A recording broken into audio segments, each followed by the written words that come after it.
요한계시록 12장 17절 말씀. 용이 여자에게 분노하여 돌아가서 그 여자의 남은 자손 곧 하나님의 계명을 지키며 예수의 증거를 가진 자들로 더불어 싸우려고 바다 모래 위에 섰더라. 네.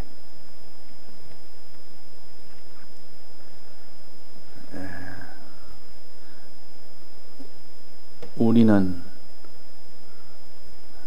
하나님이 구원을 주실 때에 환난을 통하여 주신다 하는 것을 항상 먼저 염두에 두고 우리가 성경을 상대해야 되고 읽기도 하고 듣기도 해야겠습니다. 왜냐하면 사람이 육신이 고난을 받고 또 소유가 다 빼앗기고 죽음이 오게 되면 또 천대함을 받으면 그 사람은 불행을 여기기 때문에 그 사람의 신앙은 항상 육신이 평안해야 되고 육신이 잘 돼야 되고 이 세상적으로 그것이 다 부강해야 그것이 복이라고 여기는 이런 어린 이 생각을 우리가 버려야 됩니다. 어릴 때는 하나님이 육체의 것을 줘서 하나님이 이렇게 주신다, 이렇게 부강한 이런 하나님께서 우리에게 부강으로 주신다, 이런 능력이 계시다는 것을 보이기 위해서 그런 것이지, 그것이 제일 좋아서 이 땅에 있는 것, 육의 것을 주시는 것이 아니라 하는 겁니다. 우리에게 가장 좋은 것은 이 땅에 있는 것이 아니고 육체의 것이 아니고 하늘의 것, 이 육체의 것이 아니고 신령한 몸, 이것을 지금 더 좋은 것을 주려고 하는데 이 땅에 있는 이것, 하늘의 것이 아닌 것, 이것을 주었을 때는 그것이 제일 좋은 줄 알고, 육체를 강건하게 하면 그것이 제일 좋은 줄 알고 우리가 착각을 하고 성경을 보면서도 이거를 깨닫지는 못하면 항상 이 성경을 읽으면서도 육신주의로, 세상주의로 갈 수밖에 없습니다. 거기에는 구원이 없습니다. 그것은 우리의 구원이 아니요, 이 땅에 있는 것은 하늘나라의 구원을 이루기 위해서 하나의 방편으로 주셨지 그것을 목적을 주신 것이 아니라 하는 것을 항상 우리는 이것을 먼저 생각해야 됩니다. 그래서 우리 일제시대나 또 6.25 동란 이후에 그 당시 그때는 다 참 빈곤한 때고 모든 것이 다 고통의 때고 참 이런 어려울 때입니다. 그럴 때 신앙을 보면 다 건강했습니다. 신앙은 비록 사는 것이 어려워도 하늘나라를 소망하며 사는 이것이 대부분이었고, 육신주의보다는 자기가 하나님 앞에 부활하여 이 영광의 구원 얻는 것을 더 크게 여기고 그렇게 했지만은 이 세월이 차차차차 지나고 나라가 발전이 되고 세상이 다 이 죄악 속으로 점점 깊어지니까 육신적으로 잘 돼야 되고 세상적으로 잘 돼야만 그것이 예수 믿는 것이라고 생각하니 하나님이 환난을 주면 다 환난을 비껴가려고 그러고 피해가려고 그러고, 그러니 하나님께서 환난을 줄 수가 없는 겁니다. 주면 하나님을 놓아버리니까. 그래서 우리의 구원을 항상 우리의 육신을 다 드리고 세상에 있는 것을 다 드려서 바꾸는 겁니다. 세상 것을 들여서 하늘나라로 바꾸는 것이요, 또 육신을 들여서 부활할 영생의 것으로 바꾸는 겁니다. 썩어질 것을 들여서 썩지 않은 것으로 바꾸는 것이요, 땅의 것을 들어서, 세상 것을 들어서 하늘의 것으로 다 바꾸는 일입니다. 자, 이것이 제일 그 사람이 가치 있는 일 아닙니까? 우리가 양육을 받는단 말은 우리의 이런 땅의 것을 소망하는 이 사람이 바뀌어서 하늘의 것을 소망하고, 이 육을 소망하는 것을 바꿔서 영생하는 이 부활을 소망하는, 바꾸라고 주시는데 바꾸질 않습니다. 1년이 가도 10년이 가도 수십 년이 가도 이것을 바꾸지 않으니까 항상 제자리 걸음이 됩니다. 오래 믿을수록 육신주의로, 이 세상주의로 나가다 보니까 전부 안일주의로 나가게 된다 그 말입니다. 그러나 이런 신앙은 자기의 생명을 들여서, 소유를 들여서, 자기 몸을 들여서 영생의 것으로 바꾸려고 하는 이 신앙, 이 사람이 대하는 것이 신구약 성경 말씀입니다. 성경 전체를 보면 다 그런 말씀이에요. 그래서 오늘 새벽에도 증거했듯이 북한은 그런 생명의 어려운 위협 속에서도 계명을 지키며 예수를 전가하는 그런 기이한, 우리는 이 남한에서는 아무도 그런 것 같아 반대를 하지 아니하고, 그렇게 한다고 핍박을 받지도 아니하고 죽음을 당하지도 아니하는 좋은 때를 만났는데도 우리는 그렇게 살지를 못하는데, 그 북한에서는 대부분 그런 건 아니지만 특별한 하나님의 은혜 받은 사람은 그 속에서도 복음을 전하는 겁니다. 자기 신앙 하나 유지하기도 힘든데 다른 사람 함께 예배를 보겠다고 그렇게 사람들을 모아서 한 사람만 거기에 신고가 들어가면 막바로 그는 다 감옥에 가기나 죽거나 해야 되는 그런 형편입니다. 그런데도 그 할머니 할아버지가 그 이전의 신앙을 놓지 않냐고 끝까지 주일만 되면 그 사람들을 모아다가 식사를 대접하고 끝나면 이제 거기서 예배를 보고 그렇게 한다는 것은 참 기적과도 같은 그런 일입니다. 바로 그것이 발각이 되면 평생 수용소나 그자면 사형입니다. 그런데도 불구하고 그 일을 했으니 그냥 그것이 어렵다고 생각하는 게 아니라 그때 이루어질 양육이 그 사람에게 얼마나 큰지 좀 우리가 양육에 대해서 배웁니다.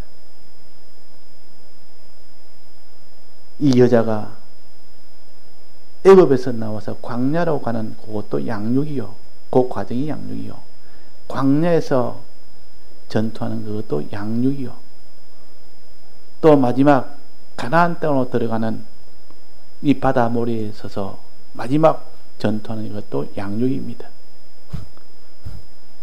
우리를 양육시키기 위해서 그렇게 하는 것이지, 북한에 저는 하나님이 아직도 통일을 시키지 않고 저 나라를 해방을 주지 않는 것은 북한의 저들을 양육시키는 하나님의 역사라는 것을 우리가 알아야 됩니다. 불행이 아니라 양육의 관점을 가지고 본다면, 기준으로 본다면 그들은 지금 아주 특별한 양육을 받고 있는 겁니다. 남한에는 너무나 편안하고 반대도 없고 이 세상으로 나가려면 어디까지 세상으로 나갈 수 있는 좋은 그런 세상주의로 나가기에는 너무나 좋은 곳이요. 신앙으로 나가기에는 너무나 어려운 곳입니다. 그러니까 신앙으로 나가는 데는 오히려 북한이 훨씬 더 양육이 잘 될 수 있는 그런 곳이라, 우리 남한에는 그런 것이 없으니까 좋다 하면 이거 다 안일주의에서 나오는 것이요, 육신주의에서 나오는 것이요, 세상주의에서 나오는 것이지, 정말로 구원을 소망하고 양육되기를 바라는 사람은 환난 있는 곳을 좋아합니다. 그것이 오면 더 양육이 큰 양육이 되고 많은 양육이 되고 양육이 된 만큼 하나님이 그를 높이십니다.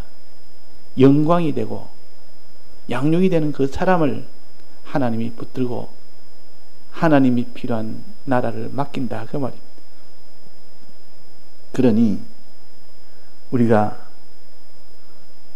이 계시록에 있는 환난은 다 우리를 양육시키기 위한 하나님의 사랑의 역사라는 것을 먼저 알고 계시록을 봐야 됩니다. 이 계시록의 중심은 다 환난 아닙니까? 재앙 아닙니까? 7 인재앙이 있고 마지막 7번째 인재앙 그 속에는 7 나팔재앙이 있고 7 나팔재앙 마지막 있는 그 나팔은 그 속에는 7 대접재앙이 들었습니다. 결국은 7 인재앙 안에 모든 재앙이란 재앙은 다 들어있다. 왜 하나님이 재앙을 주느냐? 망하라고 주는 것이 아니고 믿는 사람이 그 재앙 속에서 믿음으로 살면 그것이 구원이 되기 때문에 그런 겁니다. 구원이 안 되는데 하나님 뭐 때문에 우리에게 재앙을 주겠습니까?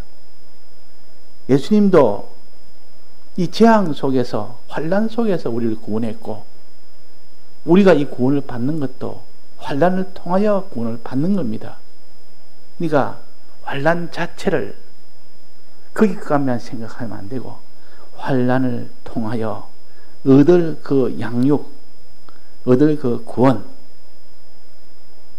양육을 통하여 자라야 될 자랑, 이런 것을 생각하는 사람은 이 모든 환난이라는 것은 좋은 것이다.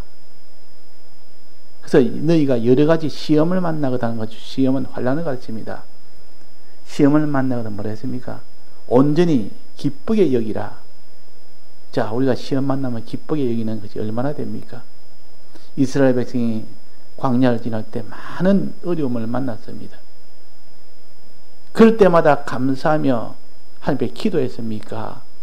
원망하며 낭망했습니까? 거의 원망하고 낭망이 대부분입니다. 대부분. 다수가 그래, 다수가.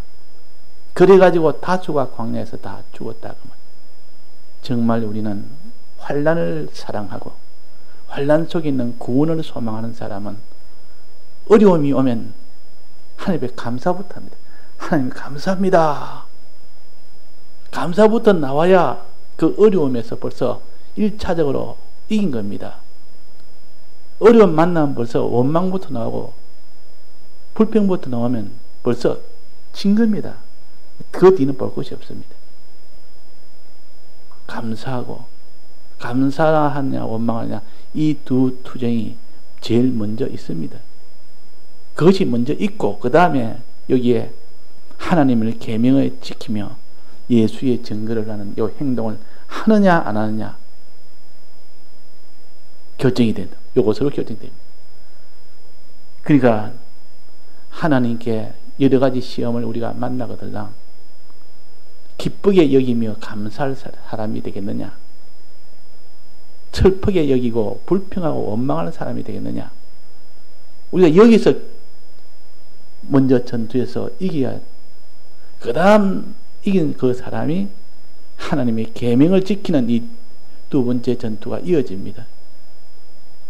벌써 원망하면 계명을 지킬 수가 있습니까? 없습니다. 그러니까 원망했다면 계명을 지키느냐 못 지키느냐 이건 이미 물 건너간 겁니다. 원망부터 하는데 그게 무슨 계명을 지키겠습니까? 원망하는데 무슨 자기가 목숨을 내놓고 예수를 증거하겠습니까? 감사가 속에서 충만해야 됩니다. 환난 속에서 감사가 넘쳐야 됩니다. 그래서 감사가 넘치고 찬송이 넘치는 그 사람은 이제 계명을 지키느냐 안 지키느냐는 행동의 요 전투가 이어집니다. 예수를 증거하느냐 증거하지 않느냐 요 행동이 이어진다 그 말입니다. 자, 그래서 입으로 해야 될 요 전투는 감사하느냐 원망하느냐 요 전투입니다. 또 하나는 뭐 있습니까? 여기에 하나님 계명을 지키느냐 안 지키느냐 예수의 증거를 하느냐 안 하느냐 요 두 가지가 있듯이 입으로 하는 전투가 두 가지인데 하나는 찬송하느냐 원망하느냐 하나님 앞에 찬송하느냐, 감사하느냐. 이것이 하나 있고, 또 하나는 하나님께 기도하느냐, 낭망하느냐. 내 입술로 기도로 나가면 되는데, 여러 가지 어려움 만나면 기도부터, 감사하고 기도부터 하면 되는데, 기도를 안 하는 겁니다. 기도를. 어려움이 와서 자기 힘으로 하겠다고 하나님의 도움을 받으려고 하질 않는다 그 말입니다. 그러면 거기서 이미 진 겁니다. 여기에 지금 계명을 지키고 안 지키고 예수를 증거하고 안 증거하고는 이미 지킨 자들이 이제는 2차 싸움입니다. 요거는. 그러니까 우리가 입술로는 항상 하나님을 원망하는 죄를 짓지 말고 감사하는 요어로 나가야 되고, 또 낙심하는 한숨 쉬는 그런 입술이 되지 말고 하나님께 기도하는 그 입술이 돼야 됩니다. 그 기도하라. 너희가 여러 가지 어려움을 만나거든 기도해라. 또 찬송해라.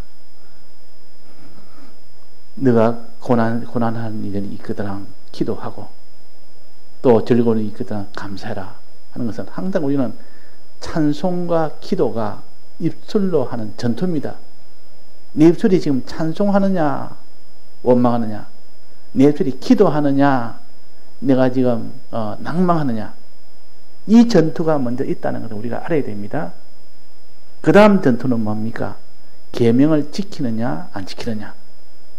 행동이, 입술이 아니고 이 행동입니다. 예수를 증거하느냐 증거하지 않느냐, 이 행동입니다. 그러니까 우리가 항상 행동은 못할지라도 먼저 입술부터 의의 입술이 되어야 된다. 이민순 지사님은 지금 행동은 못합니다. 몸으로 행동은 못합니다. 남한테 말도 제대로 할 수 있는 그런 힘도 안 됩니다. 오직 할 수 있는 것은 내 마음으로, 내 입술로, 마음으로. 그러니까 기도와 찬송은 입술로 해도 되고 그거는 마음으로 해도 됩니다. 마음을 하나님께 감사하면서 마음으로 하나님께 기도하는, 이거는 병상에 누워도 말을 못해도 할 수가 있습니다. 말 없는, 말 없이 소리 안 내는 기도, 소리 안 내는 찬송, 얼마든지 할 수 있다 그 말이에요. 그래서 우리가 마지막 병상에 누워서 하나님 앞에 이 세상을 떠나는 일이 있더라도 거기서 나는 어떻게 될까? 저럴 때는 말도 하지 못하고 행동도 못하는데 내 마음은 살아있는, 마음은 얼마든지 감사하는 마음을 가질 수 있고 기도하는 마음을 가질 수가 있습니다. 오늘도 상태가 좋아서 이 말씀을 잘 하셨습니다. 알아들을 수 있도록. 이전에는 말을 못해서 마음으로만 기도하시라, 마음으로 찬송하시라, 감사하시라 이렇게만 했지만은 이제 입술로 이렇게 말할 수 있으니까 이제 입술로도 하시고 마음으로도 하시고, 그러나 몸으로는 지금 못합니다. 몸으로는 꼼짝을 스스로 못하니까 마지막 그 남은 그 힘을 주를 사랑하는 그 일을 하다가 주님 앞에 가는 것이, 그것이 참된 복이요. 그래서 그 이명준 집사님 동생이 있는데, 바로 밑에 동생이 있는데 오래전부터 식사를 못하고 병중에 있어서 그래서 얼마 전에 돌아가셨는가 보십니다. 그 이야기를 들었던지 동생이 죽었다고 들었다 하면서 마음이 굉장히 슬퍼하면서 그런 말을 하는데 다 알아들을 수 있을 정도로 제가 전달을 다 받았어요. 그러니까 기사님 말을 이전에는 내가 무슨 말인지 알지도 못하고 혼자 중얼중얼 했는데 이제는 알아들을 수 있을 정도로 말하니까 얼마나 반가운지. 그래서 동생이 죽은 것은 하나님이 부활을 시키기 위해서는 때가 되면 사람은 다 죽게 됩니다. 집사님도 저도 이 몸의 육신에 이 약하고 병들고 아프고 쇠지고 낡아지는 이 몸이 아니라 더 좋은 몸을 잊기 위해서 하나님이 데려가십니다. 그건 아주 자연스러운 현상이요, 슬플 일이 아닙니다. 하고 단지 하나님 앞에 감사하면서 또 기도하는 것을 쉬지 말고 자, 기도하십시오. 자, 그러면 다 듣겠습니까? 못 듣겠습니까? 다는 못 듣습니다. 그러나 거기에 한마디만 들어가면 병중에는 그것이 굉장히 그것이 크게 다가옵니다. 누워서 아무것도 못할 때는 옆에서 말해주는 한마디가 찬송하는 그 찬송 하나가 굉장히 크게 옵니다. 크게. 우리가 지금 예배당에서 예배 보는 것은 모든 게 고요하고 여기에 집중할 수 있는 분위기가 되기 때문에 또 듣지. 그러나 그 사람이 마지막 죽음이라는 죽음 앞에서는 말 한마디가 그 사람을 죽이고 살리고 하는 그런 일이 됩니다. 그래서 우리가 여기에서 계명을 지키는 생활을 하느냐 못하느냐, 예수의 증거를 하느냐 못하느냐, 다른 사람 구원을 위해서 다른 사람을 사랑하는 행위, 이게 빛의 생활이라 우리가 공간에 배웠습니다. 빛의 생활을 하느냐 못하느냐, 예수를 증거하느냐 못하느냐, 다른 사람을 사랑하느냐 못하느냐, 그 말이. 또 하나는 계명을, 하나님의 계명을 지키느냐 못 지키느냐, 계명 생활, 하나님 말씀 생활, 말씀대로 행하느냐 못하느냐, 이 두 가지 행위를 우리는 최종적으로 다해서 하라는 것이요. 다해서. 근데 이렇게 행동하기 전에 무슨 전투부터 있겠습니까? 입술로 감사하느냐 원망하느냐, 여기서 먼저 1차전에서 우리가 이게 됩니다. 1차전에서. 또 기도하느냐 낭망하느냐, 낭망하느냐는 기도 안 합니다. 낭망이 되는데 뭐 하나님 앞에 기도가 되겠습니까? 그러니까 우리가 기도와 낭망은 항상 둘 중에 하나를 싸워서 기도로 나가야 되고, 원망과 찬송은 그것도 싸워서 항상 하나님 앞에 감사로 나가야 됩니다. 우리가 자기의 생활을 돌아보면 내가 어려운 일이 있습니다. 어려운 일이 있으면 낭망을 하기 쉽습니다. 사람이 어려운 일 만나면, 어려운 만나도 하나도 낭망하지 않는 사람도 있습니다. 더욱더 하나님 앞에 어려운 만나면 만날수록 하나님 앞에 붙들려서 기도하고 하나님 맡겨놓고 더 용감하고 씩씩하게 나가는 사람도 있고, 막 어려운 만나면 막 그냥 기도가 없고 낭망을 해버리고 그런 사람. 또 어려운 만나면 찬송하는, 감사하는 사람. 이 어려움은 날 위해서 주신 어려움이다. 오히려 어려움을 통해서 더 감사하는 사람. 이 사람이 되는데 어려움 만나면 그냥 낭망을 해요. 원망을 해요. 원망을 하게. 원망하거나 낭망하거나. 이것이 마귀가 시키는 것이요. 이런 마귀가 수입을 보고 마귀가 승리하고, 우리는 찬송과 기도하면 우리는 승리하게 됩니다. 자, 그래서 찬송과 기도, 이거는 계명 지키는 것과 예수의 증거하는 것, 즉 의의 생활 하나는 빛의 생활. 우리는 이 생활을 하되 어느 정도 해야 되느냐?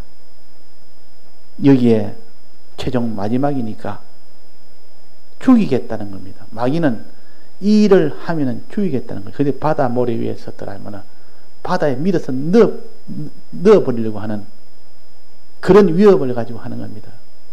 네가 계명 지키면 모래 위에 세워놓고 바닷속에 너가 밀어 넣을 거다. 네가 예수의 증거를 하면은 너는 바닷속에 밀어 넣을 거다. 바로 바다 모래 가니까 싹짝 밀면 그냥 들어가는 거 아닙니까? 그러니까 제일 두렵게 해놓고 바다 모래 위에 세워놓고, 이제 내 말 안 들으면 내가 바닷속에 집어넣겠다, 풀불에 넣겠다, 사자굴에 넣겠다, 죽음을 앞에 두고 지금 계명을 지키는 사람, 예수의 증거를 앞에 두고 죽음을 앞에 두고 예수의 증거를 지금 하느냐 못하느냐 그렇게 하는 사람, 이 사람이 복이 있는 사람이요. 그때 죽음을 무릅쓰고 계명을 지켰다면, 예수를 증거했다면 그 사람은 하나님이 주실 그 양육을 제일 크게 받습니다. 그 사람은 양육을 제일 크게 받은 사람에게는 하나님 그를 높여서 제일 많은 것을 맡기십니다. 그 주시는 그 모든 유업이 제일 큰 유업을 주십니다. 그러니까 양육이나 그 양육된 만큼 주는 그 모든 유업이나 그 영광이나 그것은 이 땅에서 어떻게 살았느냐에 따라서 결정이 된다.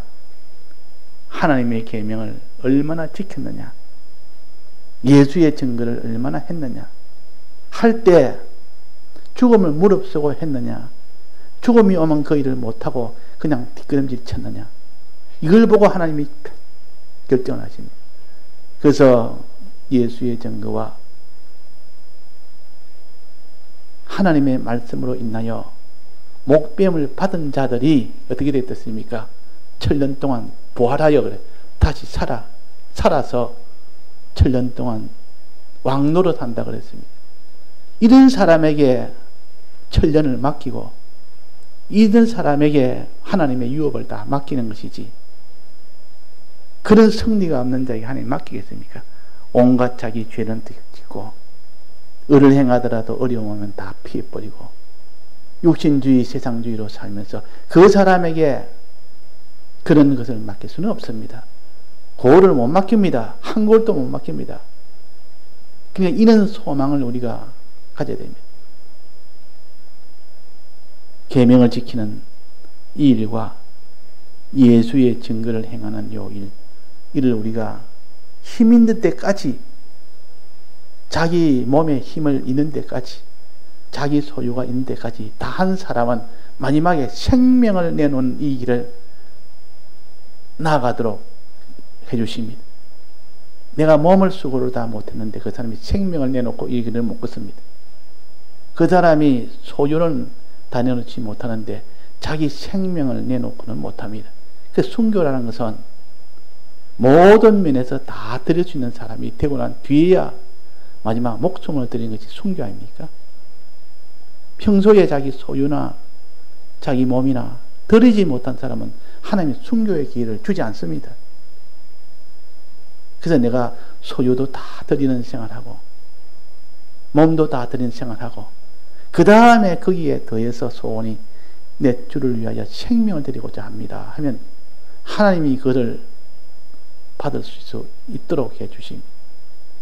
그러니까 우리가 몸으로 수고 다 하는 거, 소유를 가지고 수고 다 드리는 거, 이 십자가의 길을 걷는 사람, 이 번제를 드리는 사람이 이게 마지막 전제를 드릴 수 있도록 해주십니다. 전제는 자기의 피를 드리는 거 아닙니까? 포도주를 부어 드리는 거가 자기 목숨을 드리는 것이요. 하나님이 아무나 목숨을 받습니까? 안 받습니다. 자기 몸이나 소유를 다 드린 그 사람에게 이제 마지막 생명을 드리니까 주님 네 생명을 받아소서 하면 그제서야 받지. 몸도 못 드리고 소유도 못 드리는데 그 사람에게 생명을 드릴 수 있도록 해 주겠습니까? 그런 생명은 안 받습니다. 자, 그래서 우리가 주를 위하여 자기가 수고하고 희생한 만큼 하나님이 양육을 시키고 양육된 것만큼 그에게 유업을 맡깁니다. 어떤 사람은 5골을 맡기고 어떤 사람은 10골을 맡기고 그 맡긴 것이 그 영광이 됩니다. 그래서 영광이 이 구원이 된다 그러고 존귀의 구원이 된다 그럽니다. 이 구원을 우리가 생각하는 사람은 자기 몸이 아깝지 않냐고, 자기 소유가 아깝지 않냐고, 자기 목숨을 드리는 것이 영광이고 오히려 황송하고 그래서 다 드리는 것이지. 그래서 오늘 새벽에 북한에 있는 그 할머니 할아버지가 어릴 때부터 부모 밑에서 신앙으로 자랐으니까 그 북한의 오랜 세월이 지나도 아직도 자기 손녀 손자까지 다 데리고 그 모든 자부들 다 때리고 주일 예배를 빠지지 않고 다 봤다. 얼마나 참 기가 막힌 일입니까? 어떻게 그리 할 수 있습니까? 그 성경 하나 그것이 발각되면 그 사람 바로 사형이 되는데, 그래서 많은 다른 동네 사람을 불러다가 또 장마당에 가서 그 사람을 초대했다가 그래가지고 예배를 보니까 사람이 많아집니다. 그 성경도 많이 준비를 해놓고 만약에 들이닥치면 성경을 숨겨야 되니까 증거물이 없어야 되니까 그래서 벽장에다가 이렇게 구멍을 뚫어가지고 거기에다가 아주 겉을 아주 발라가지고 문이 안에 아무 문이 없는 것처럼 만들어가지고 오면 얼른 그쪽에 숨기고 그랬답니다. 그렇게 하면서도 끝까지 예배를 보니까 거기서 또 하나님의 은혜가 있으니까 어떤 사람은 내가 아무래도 주일날 예배 보서는 내가 이과는 안 되겠다. 내가 성경을 좀 더 알기 위해서 더 내가 배우고 싶다. 더 배우기를 원한다. 이런 사람도 나오니까.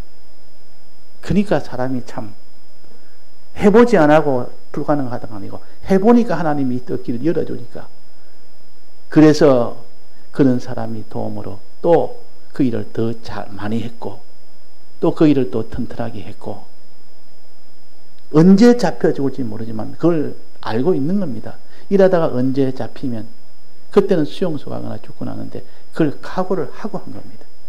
자, 이것이 쉽겠습니까? 우리는 그럴 때 과연 할 수 있겠습니까?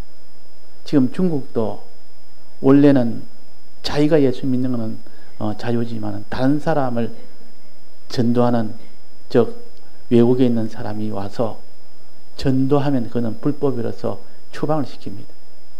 그래서 요즘 중국에도 거기서 선교하는 분들도 요즘 단속이 심하니까 선교를 제대로 못하는 겁니다. 그래서 어렵다는 것을 말합니다. 그러려면 정말 거기서 선교를 하려면 자기가 처벌을 받을 각오하고 2번이나 3번이나 이렇게 추방시킨 데도 계속 들어간다면 이제 감옥에 보내고 감옥에서도 더 그래도 계속한다면 이제는 사형을 시킨답니다. 자, 그만큼 어려운 그 속에서도 복음을 전하는 사람이 있다. 우리 한국은 어떻습니까? 지금 복음 전한다고 누가 핍박하는 사람이 있습니까? 복음 전한다고 욕하는 사람이 있습니까? 우리는 복음 전하면 아무런 핍박이나 어려움이 없이 전할 수도 있는데 이 전하는 것이 너무 어렵단 말이에요. 자, 그러니까 지금 한국에 있는 유명한 참 큰 교회 목사님도 많고 이래 참 실력 있는 목사님 많지만은 그 북한에는 그 할머니 할아버지의 그 신앙은 그보다 훨씬 더 크고 높은 그런 신앙을 가졌다 하는 것을 알 수가 있습니다. 실제로 하나님이 구원을 이룰 수 있는 그런 신앙이 현실에서 그런 형편에서 어떻게 하느냐 보자. 하나님 항상 우리를 시험하십니다. 어떻게 하는가 보자. 이 형편에서 너가 하나님의 계명을 지키는지 안 지키는지 보자. 이 형편에서 너가 예수를 증거하는지 안 하는지 보자. 또 이 형편에서 너가 하나님께 감사하는지 원망하는지 보자. 이 형편에서 너가 하나님 기도하는지 낭망하는지 보자. 항상 하나님은 우리를 시험하셔서 어려움 속에서 어떻게 하느냐. 바다 모래 위에 세워서 마귀가 바다 모래 위에 세운 것처럼 실은 하나님이 바다 모래 위에 세우도록 허락을 했기 때문에 마귀는 바다 모래 위에 세웁니다. 내 말 안 들으면 내가 바다에 죽이겠다. 빠뜨려 죽이겠다. 그 말이에요. 내 말 들으면 너는 바다에 빠뜨리지 않겠다. 자, 그래서 이것이 얼마나 어렵습니까? 이 사자굴 앞에서 그 다리오 왕이 사자굴에 기도하면 사자굴에 집어넣는다는 어명을 내리고 또 개인적으로 다리오를 사랑해서 다리오야 너는 기도해라. 그래야 너가 산다. 내가 너에게 부탁한다. 그러나 그는 미혹을 받지 않고 그런 강압도 이기게 되고 그다 그는 마귀가 하는 것이야. 겉으로는 또 마귀가 하는 것에도 제일 겉으로는 사람이 하는 것고 그러나 실은 마귀가 하는 것이요. 마귀도 마귀 단독으로 하는 것이 아니고 하나님의 허락을 맡아서 하는 겁니다. 하나님이 너 그래 사자굴 가지고 시험을 해라 하니까 시험을 하지 하나님이 허용하는 데가 자기가 무한적으로 그렇게 사자굴로 시험을 못합니다. 불로 시험을 못합니다. 그래서 하나님이 최종적으로 그렇게 하셨다. 뭐 때문에? 날 양육시키기 위해서, 그런 사람으로 기르기 위해서, 참 하나님 기뻐하는 신앙의 사람으로 기르기 위해서 그렇단 말이에요. 길러내기 위해서. 사람을 길러내려면 이렇게 환난 속에서 길러낼 때 참되게 길러나갑니다. 참 진실되게 길러나갑니다. 환난 없이 길러나가려고 하면 항상 좋은 분위기에서 좋은 말로, 항상 좋은 말 해주지, 좋은 분위기지, 편한 분위기지, 이러니까 거기서 자라는 거 하고, 조금만 잘못해도 야단을 치고, 또 힘드는 그런 일이 연속으로 일어나고, 그 속에서 견디며 이기는 사람하고 그 길러지는 그 양육이 어느 것이 더 온전하겠습니까? 하나님도 이거를 아십니다. 우리는 여러 가지 시험 가운데서 주십니다. 그러니까 7 인재앙, 7 나팔재앙, 7 대접재앙, 이래서 수많은 재앙을 주어서 그 속에서 너는 어떻게든지 하나님을 사랑하고 하나님께 감사하며 하나님께 기도하며 하나님의 계명을 지키고 하나님을, 예수님을 증거하는 이 사람을 사랑하는 사람이 되라는 요 시험을 하신다 하는 것을 우리가 알아야 되겠습니다. 예, 다 같이 통성으로 기도하시다가 자유하시겠습니다.